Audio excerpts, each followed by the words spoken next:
Hi, folks. This is Mark Smith with Family Tree Brand Life Coaches. Have a video for you today called 10 Results of Unstable Borderline Mothering. I wavered back and forth between symptoms and results, but 2 plus 2 equal 4. And if you grow up with an unstable borderline mother, uh, you're going to get these kind of results in your life. So, 10 for me in my own experience that I've gone through. Uh, Number one, these aren't in any particular order.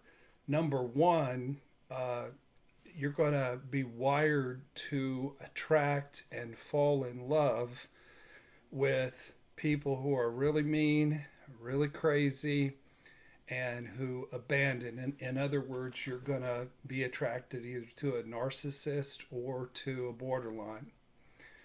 So that's unfortunately the way Mother Nature has designed for us to heal our childhood wounds is we are attracted to them, we marry them, and that person is in our life we feel to torment us and to make us miserable, but really they're in your life to provoke you to heal and to provoke you to get healthier.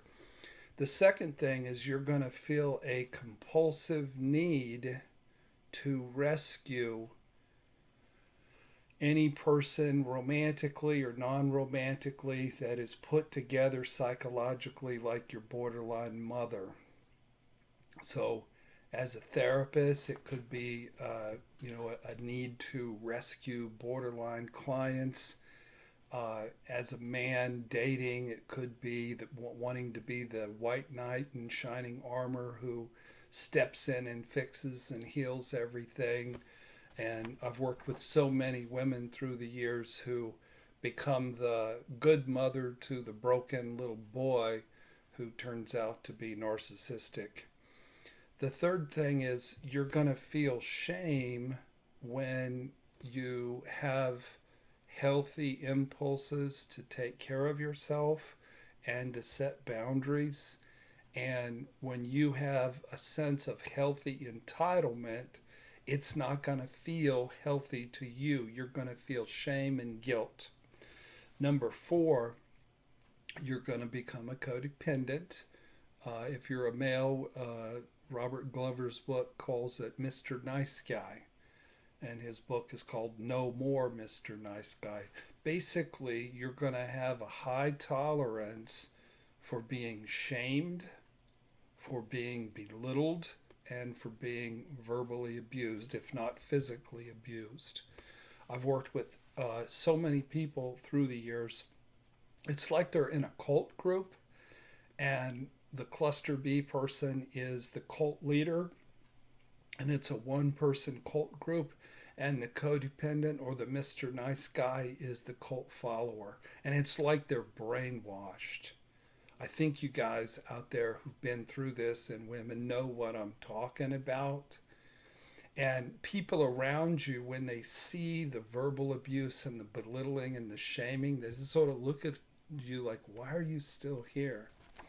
Number five, whenever you feel out of control as an adult, you're going to panic and you're going to feel anxiety and you're going to order your life in such a fashion to where you rarely have to feel that feeling of being out of control. It's because you grew up with so much chaos and so much instability. The last thing in the world that you want to experience is chaos and instability. Number six, if you are codependent, you hold it in, you hold it in, you hold it in, you hold it in, you turn the other cheek, you rescue, you put your needs last, and then you rage.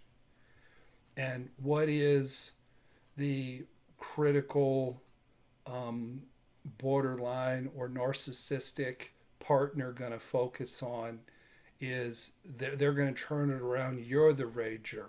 You're the bad guy. You're the one that needs to go to treatment. They've raged at you 1,000 times and you rage at them 6 times, but The brainwashing that you're susceptible to is that you're the bad guy, you're the rager. When you grow up enmeshed with a needy, borderline mom who's been abandoned by her husband, and there's any kind of financial stress, you'll become fused with her financial anxiety, and you'll have what I call financial terror. And that doesn't mean that you'll be poor. Many times it means that you're well off, because it's you work as if you're being chased like a pair of vicious junkyard dogs. You just know if you slow down and are human and work at a human pace, that you're going to lose your house, you're going to lose your job, you're going to be on the street. That's what it feels like, because there wasn't a boundary between your mother growing up and her financial fears, and she probably spent a lot of time robbing Peter to pay Paul, being in debt, sometimes marrying for money.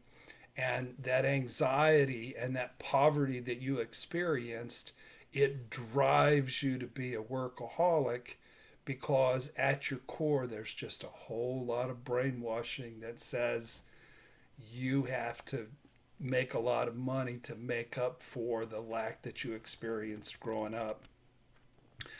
Number 8, of course, you don't get to be a child. You don't get to be innocent and carefree. And as an adult, it's like you have to learn how to play.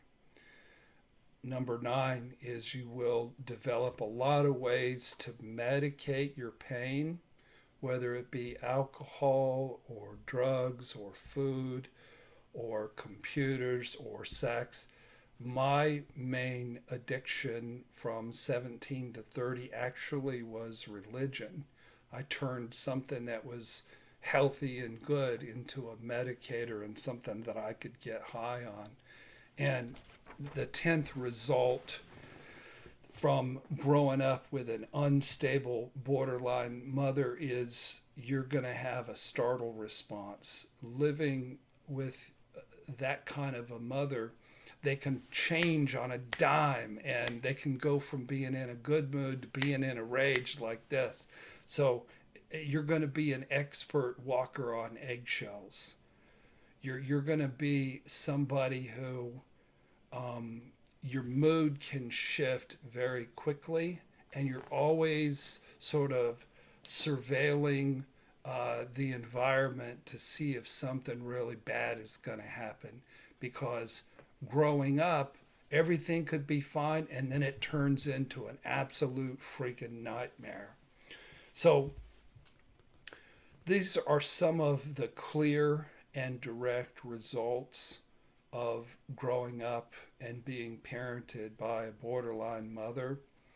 And I make these videos to help you identify if some of these speak to you, whether or not you were brought up by somebody with borderline personality disorder. So I hope the videos speak to you. The good news is, through recovery, you can heal yourself and you can break the intergenerational curse. And as you get healthier, that'll spill over onto your kids, and your kids can leave home healthier than what you were when you were growing up. So I hope this video spoke to you. If you haven't joined our YouTube channel, please do that. Join us on Tuesday night for our live stream. We call it Church for the Narcissistically Abused. And also check out my many books at familytreecounseling.com. Thank you for watching today. God